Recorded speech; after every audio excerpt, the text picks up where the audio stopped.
Hello everyone, welcome to Abhinay Show. As you all requested to have separate videos on each topic, so I find it more convenient to discuss on each year's paper in toto rather in parts. So we will start with from 2017 onwards. So our today's discussion is about 2017 prelims question. So without any further delay, let's start. I am having with me 2017 set A. Yes, let's start. Yes, let's start. The first 10 questions is from Constitution. Question number 1 is about Indian Constitution is unitary, federal, quasi-federal, none of the above. We all know that it is quasi-federal. It is blending of both and devoid of none. We all know that it is quasi-federal in nature.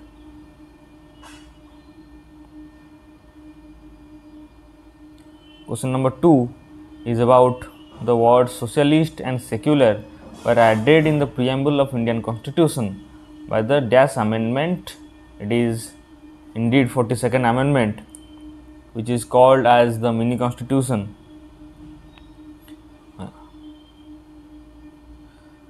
Next is equality of opportunity in matters of public employment is provided under article. It is indeed article 16 of the Constitution. It is again a direct question. Article 14, we all know that it is about equality before law and equal protection of law. Right. 15 is also in the same matter. The state shall not discriminate on the ground of race, caste, sex, religion, and place of birth, and other things. Article 17, we all know that it is about abolition of untouchability. So the answer here is article 16.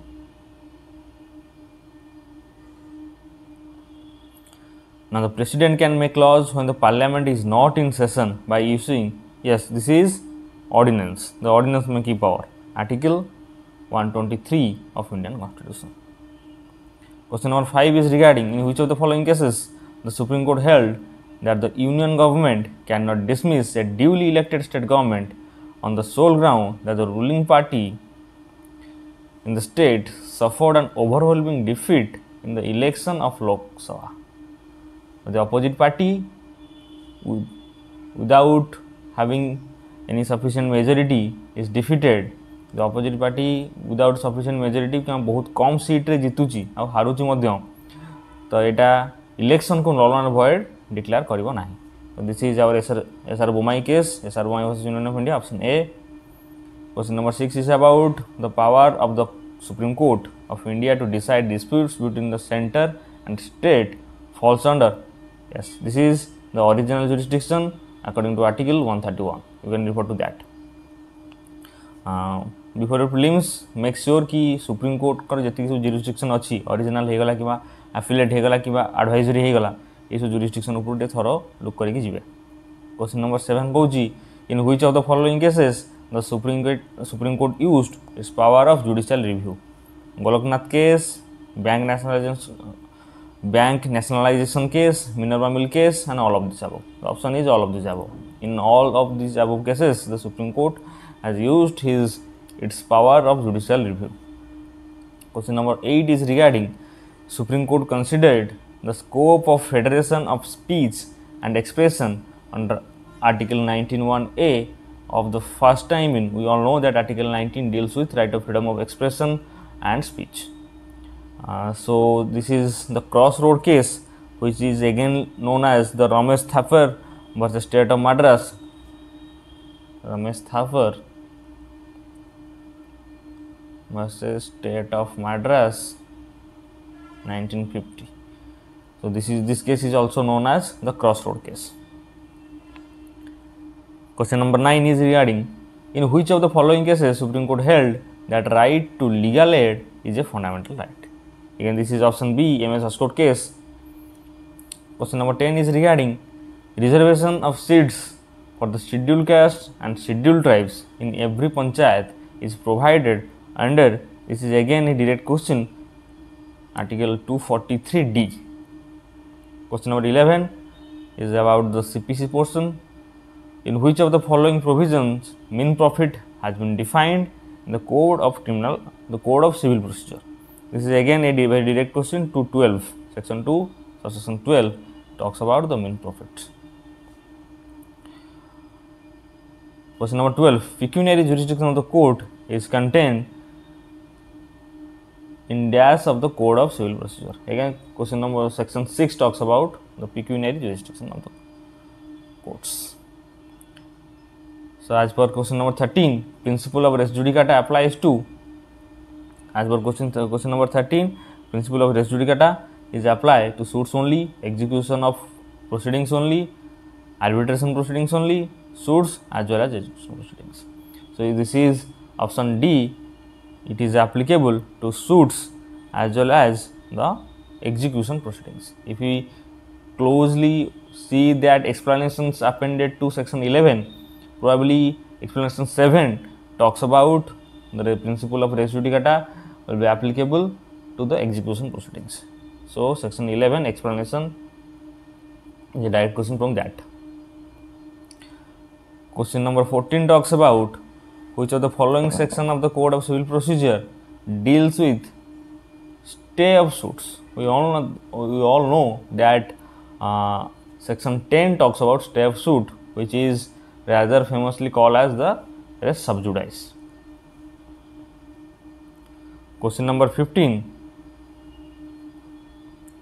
a suit for the partition of immovable property shall be instituted in the court within the local limits of whose jurisdiction the property is situated. If it is the immovable property where the property is situated, जोठी immovable property अच्छी सेई court jurisdiction under रे ही suit टा institute करा जिवो बोली section 16 B mandate coach. Question number 16 कहला which of the following provisions under the CPC deals with rejection of plaint. Again, this is a very direct question. Order 7, Rule 11. Option D. Section D. 17. Which of the following order deals with issue and service of summons? Again, this is also a very direct question. Order B. Order number 5 talks about the issue and service of summons. Question number 18 talks about defendant failed to file a written statement even after the stipulated time. The court pronounced the judgment जदि stipulated time जोटा कि 30 days at maximum 90 days पर्यंत permissible under order 8 rule 1 रे तो जदि ता beyond be written statement file करू ना डिफेंडेंट कोर्ट जदि सेही बेसिस रे जजमेंट प्रोनाउंस करूछंती ताहाले से जजमेंट ता लीगल हबो किबा इलीगल हबो किबा जस्टिफाएबल हबो कि इरेगुलर हबो. This is the question. The answer should be it is legal. Order 8 rule 10. You can refer to this provision as well.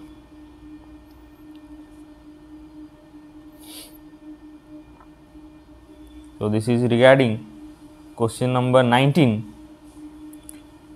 talks about an application to set aside an ex parte decree shall be filed before the High Court, the court which passed the decree, the court to which an appeal lies from the decree.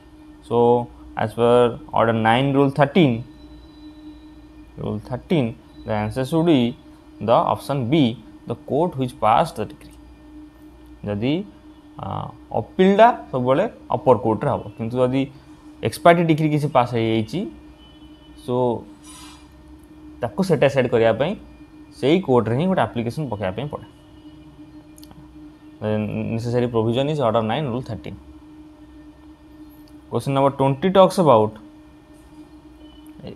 in a suit by A against B, C and D, ex parte decree was passed. C and D were not served with summons while B was served. In such a situation, decree against all of them can be set aside. Decree against B cannot be set aside. Decree against all of them cannot be set aside. None of this. So, decree against B cannot be set aside. जहाँ को serve है this is against the principle of natural justice that is audi alteram partem nobody should be condemned unheard. So by this application decree against B cannot be set aside, but against C and D can be set aside because they were not served the summons properly. Now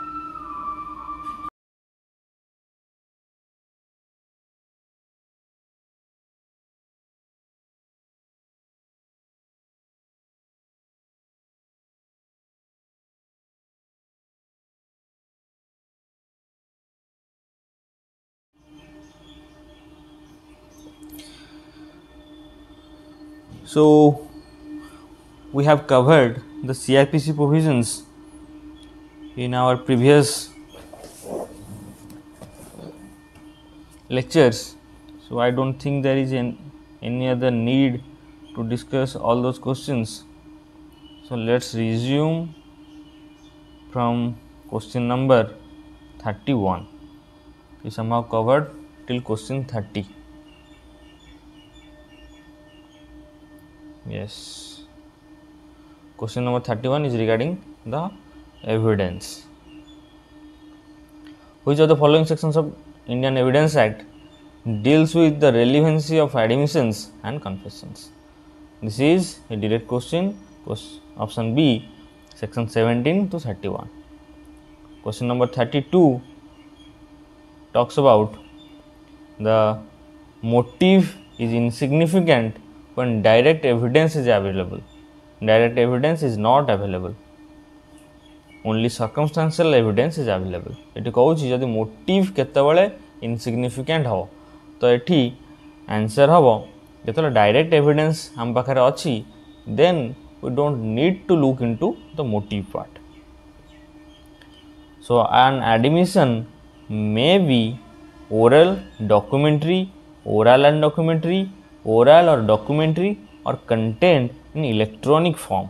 If we closely see the section 17 definition, it is option D. In order to make the confession admissible, the person may not be an accused at the time of making confession, must be an accused at the time of making the confession, must be a suspect at the time of making the confession, and none of these. The answer is option B, must be an accused at the time of making the confession. Otherwise, it will be called as any other statement by a witness.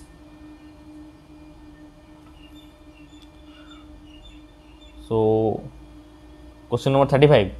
In which of the following cases did the Supreme Court held that a retracted confession can be used against the accused and it is not against Article 20 Clause 3 of the Constitution of India?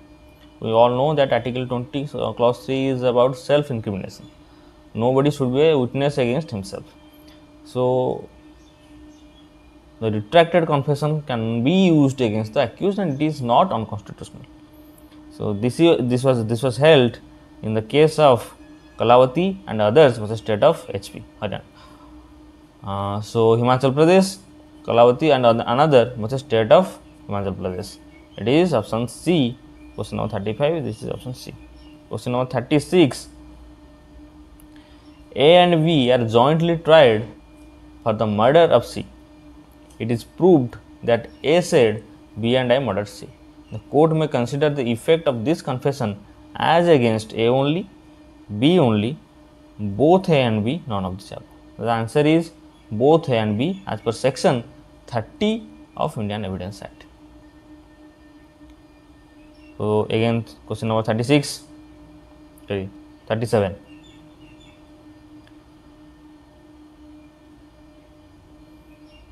Section 114A was introduced by Criminal Law Amendment Act 1983 following the widespread protest against the judgment in the Mathura case, Visakha case, Nanavati case, and none of these above. So this is option A, Mathura case, that is Tukkaram versus State of Maharashtra 1979. So this is based on this case law. 38 is regarding the examination of a witness by a party who calls him shall be called जो party डाकिकी निज निज witness को निजे examine करथुबो that is called as examination in chief. It is question number 38 option C as per section 137 of Evidence Act. Previous judgments are relevant to support the plea of dash in civil cases. So previous judgments when is to be relevant. So 39A res judicata को prove करने पहले previous judgment भी relevant होता है. In general judgments are not relevant, but to prove res judicata previous judgment needs to be allowed or admissible. Question number 40 talks about the contents of a document can be proved by primary evidence, direct evidence, primary or secondary, or none of these above. This is option C, both primary or secondary evidence द्वारा content of the document can be proved. Section 61 of Indian Evidence Act. Now question number 41 is about IPC. A who knows swimming failed to save the life of a drowning child and the child died as a result of A's omission. A is liable for not saving the drowning child. A is not liable. Act is protected by general exception of IPC and none of these above.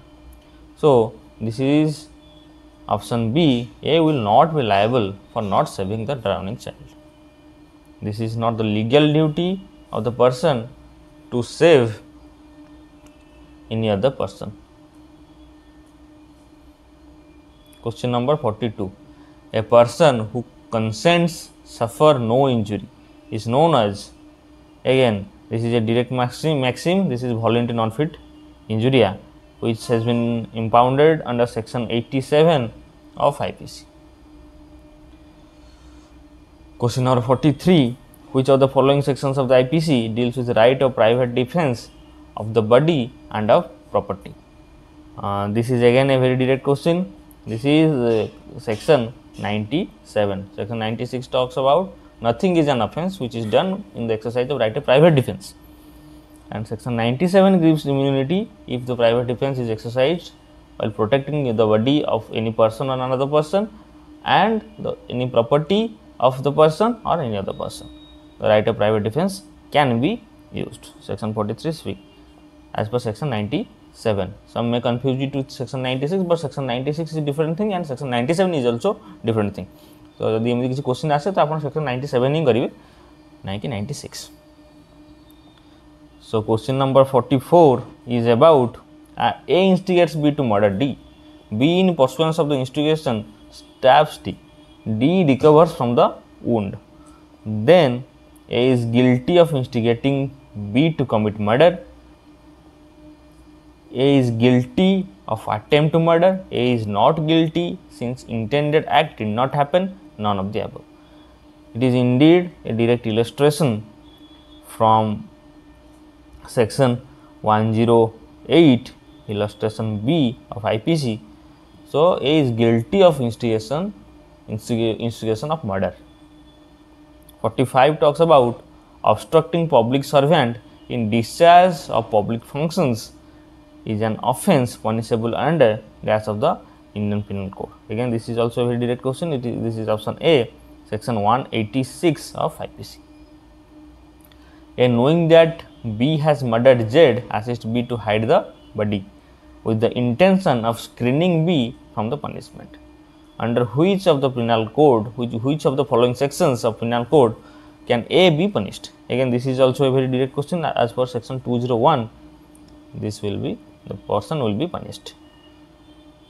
Question number 47. A doctor registered as a medical practitioner and entitled to practice in homeopathy only prescribes an allopathic medicine to the patient. The patient died in the consequence. The doctor is guilty of, yes, this is, the person will be guilty of death by rash and negligent act. In fact, there is a case law to this effect. Ashish Khare versus State of Madhya Pradesh 2018. The Madhya Pradesh High Court held that this will again come under 304 IPC.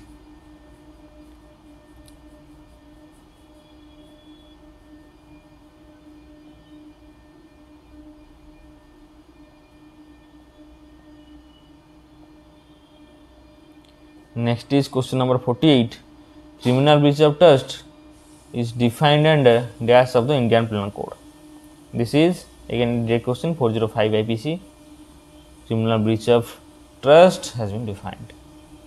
Question number 49 talks about in which of the following cases the Supreme Court held that legal and valid marriage is not a necessary ingredient to attract section 498A of the Indian Penal Code.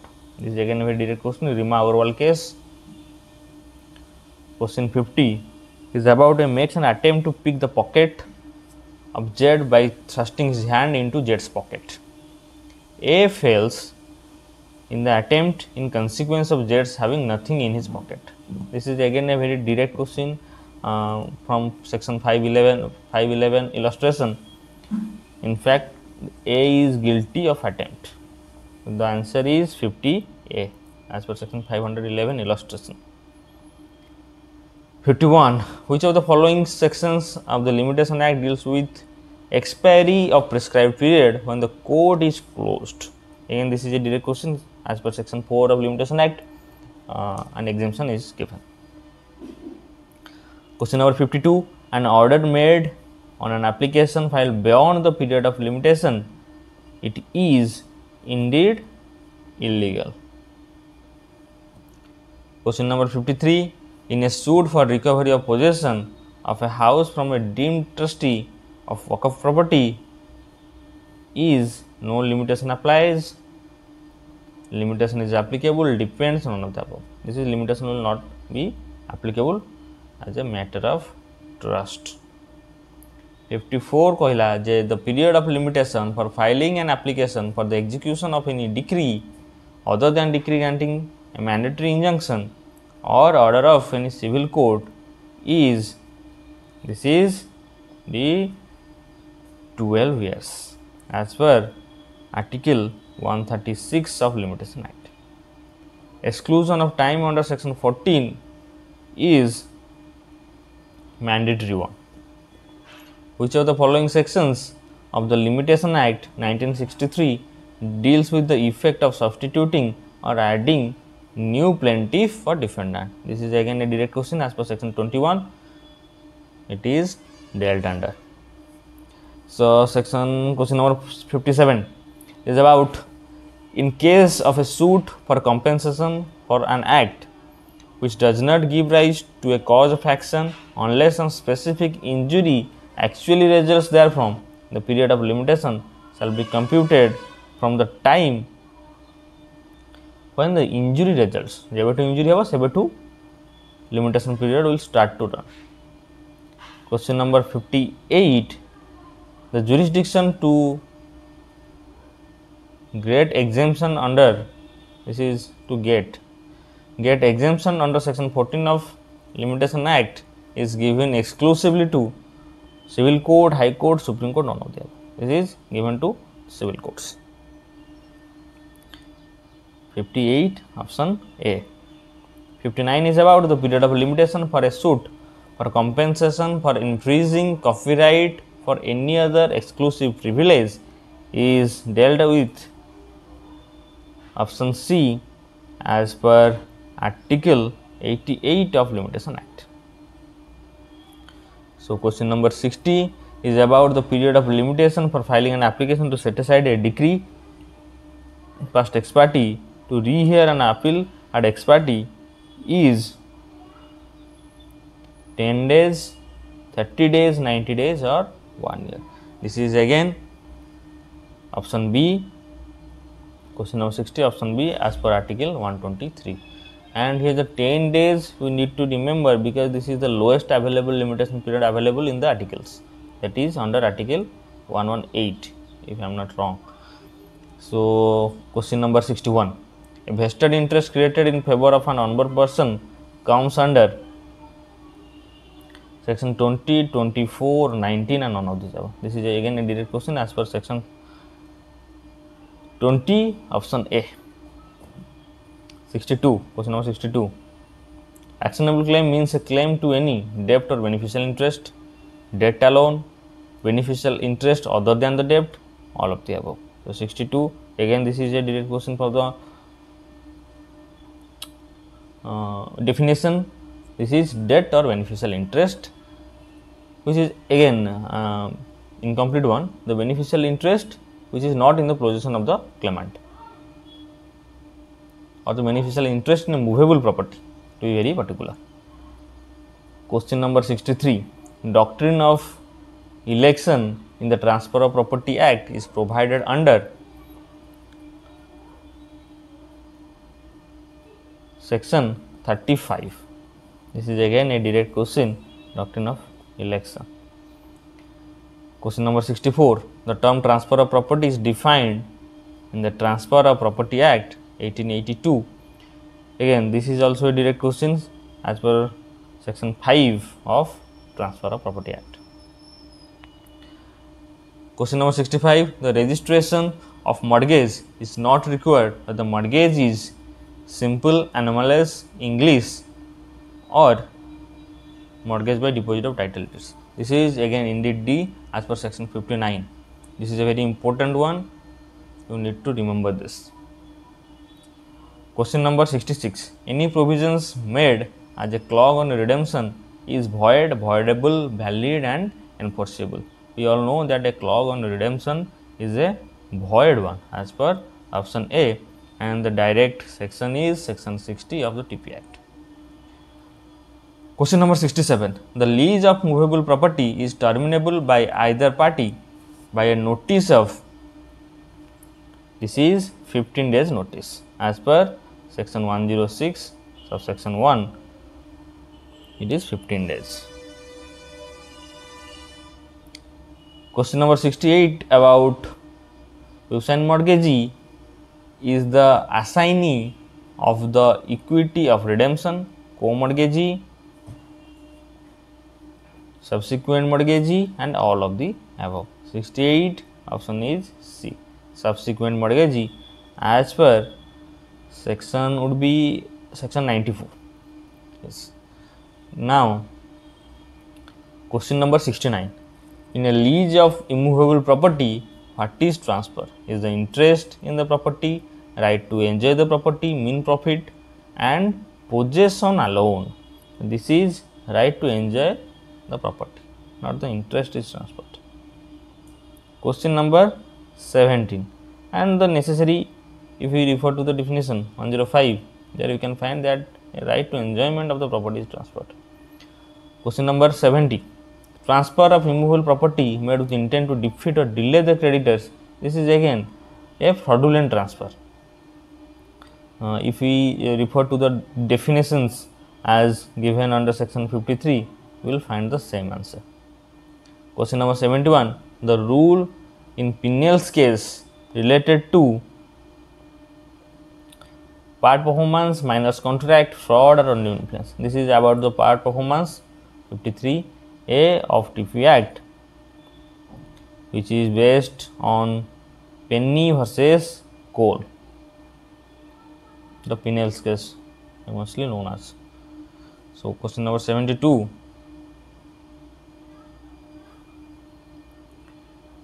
When an offer is addressed to public at large, the offer is called, this is again a general offer, the Carlyle versus Carbolic case law. Carlyle versus Carbolic. Now, question number 73 is about X makes a proposal to Y which Y accepts, but before the acceptance comes to knowledge of X, Y revokes his acceptance by telegram. When is the revocation complete? So, this is as per section 4, the answer would be when the contents of the telegram come to the knowledge of X. So, the correct answer is C. So, question number 74 is about a threatened to commit suicide his wife and son if refused to execute a deed in his favor. They executed the deed. The deed is said to be have been obtained by, this is again by coercion, section 15 of Indian Contract Act.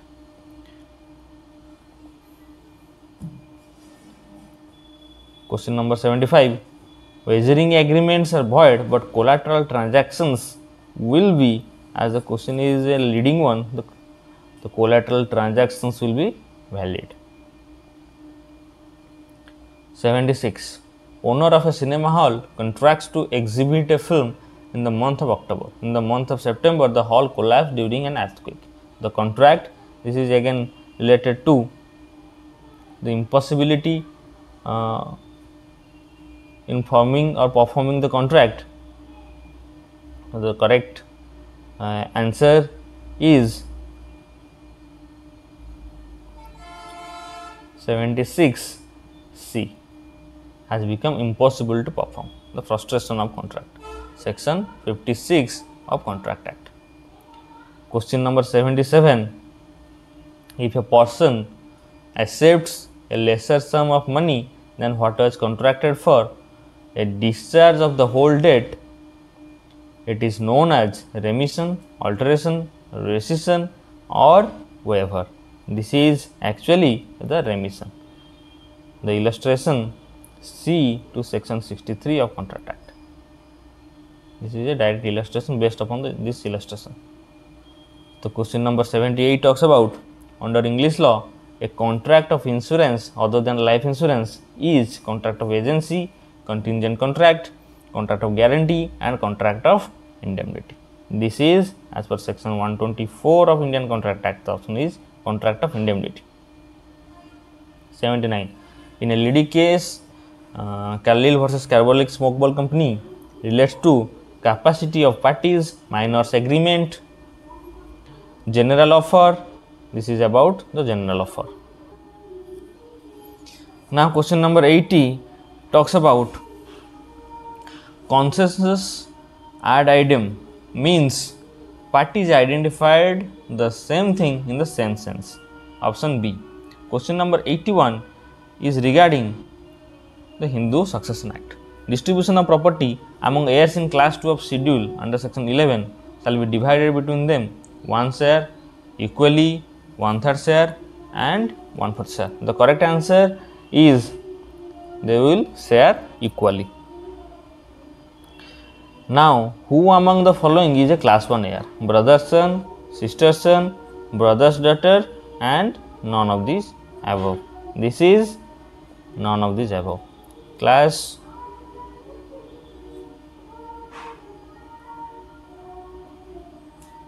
they are all from the class 2 entries. These are all from the class 2 entries. Yes. 83. Co-personary is a creature of Hindu law, created by agreement between the parties, created by act of the parties and none of the above. This is a creature of Hindu law. 84. A person who dies without making testamentary disposition in respect of his property under section 3G, it is co-parsoner, intestate, testator and legatee. This is intestate. Without making will, if somebody dies, he is called as the intestate. 85. Question number 85 is regarding general rules of succession in the cases of succession of the female Hindus are dealt with under. This is again a very direct question, section 15. Section 14 talks about the property of a woman is her absolute property. She is the absolute owner of that property. Before that, the women were given only the limited life interest of the property. After the amendment, section 14, after the Hindu Succession Act, section 14 mandates it that the women need to be the absolute owner of the property. Question number 86 talks about a widow inherits property of her husband on his death, whether a subsequent remarriage would divest her property in view of section 24 and section 14 of the Hindu Succession Act. Again, this is the biggest anomaly present under section 14 and section 24 of the Act. This is also a very important one. So, the correct answer is no, because the property becomes the absolute property of that woman. So, the correct answer would be no. 87. One who shares equally with others in inheritance in the estate of a common ancestor is called a co-parsoner. 88. As per section 14 of Hindu Succession Act, any property possessed by a female Hindu, whether acquired before or after the commencement of the act, shall be held by her as a full owner, limited owner, joint owner, and none of the above. This is a full owner. I told you that under section 14. This is also an important question.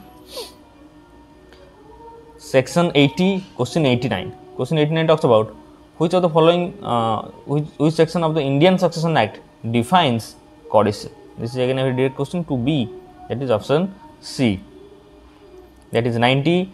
A will or any part of a will, the making of which has been caused by a fraud, coercion, or by such importunity is valid, void, or voidable. Question 90 is void as per section 61 of Indian Succession Act. Question number 91. The specific performance of any contract specified in section 10 of the Specific Relief Act may be enforced as of right, as per discretion of court, mandatory, and none of the above. So you need to tell me after what is the stance after 2018 amendment, because this is a question of 2017. As per in present day scenario, what would be the answer? The specific performance of a contract under section 10, the word may was replaced with shall. So you need to tell me what should be the correct answer, that it is a matter of right as per discretion of the court, or mandatory, or none of the above, because this is the major thing which was dealt in this amendment, that the discretion of the court has been taken away and replaced with the word shall. Not actually. Question number 92. What is the period of limitation fixed for filing a suit for specific performance of a contract? This is 3 years. Article 54 of Limitation Act. Which of the following sections of Specific Relief Act deals with specific performance of part of a contract? This is section 12. Part performance talks about. Question number 94.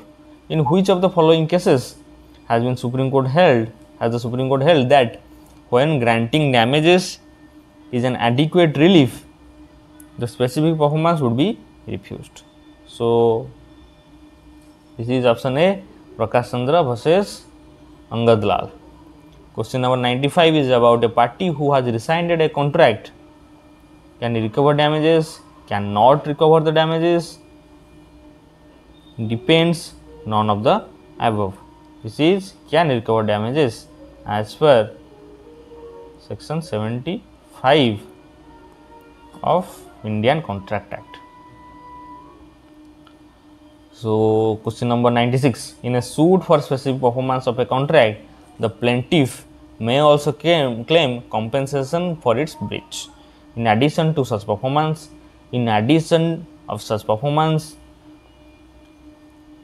option A talks about in addition of such performance, option B talks about in substitution of such performance, and option C either in addition or substitution of such performance, and none of the above. So the correct answer is option A, in addition to such performance. So this is as per section 21 subsection 1 of Specific Relief Act, in addition to such performance.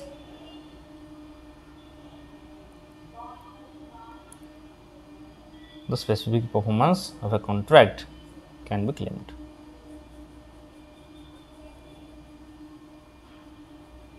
Now question number 97. A declaration made under section 34 is binding on the parties to the suit, persons claiming through them respectively, where any of the parties are trustees on the persons for whom, if in existence at the date of the declaration, such parties would be trustees, and all of the above. So the answer is all of the above.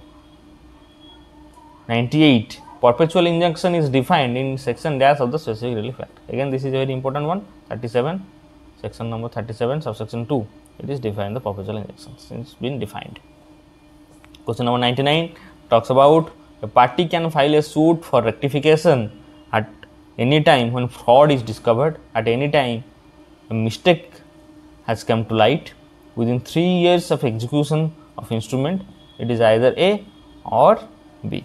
This is the answer will be either A or B as per section 26 of Specific Relief Act. The last question of today's session: which of the following contracts cannot be specifically enforced? A contract for the non-performance of which compensation in money is an adequate relief. A contract which runs into such minute or numerous details. So these cannot be done. A contract which is in its nature determinable. Which of the question is about which of the following contracts cannot be specifically enforced? Yes, all of the above. Answer will be D. As per section 14 of Specific Relief Act, all these contracts cannot be specifically enforced. A contracts for the non-performance of which compensation in money is an adequate relief. A contract which runs into such minute or numerous details. A contract which is in its nature determinable, and all of the above.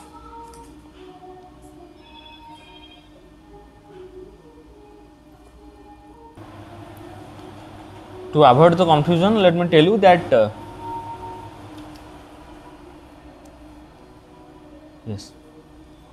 To avoid the confusion, let me tell you that this question was from the pre-2018 amendment, that is section 4 before 2018. So there was a question though which is not expected in 2018 also, but section 14 is an important one. You need to see that, refer that.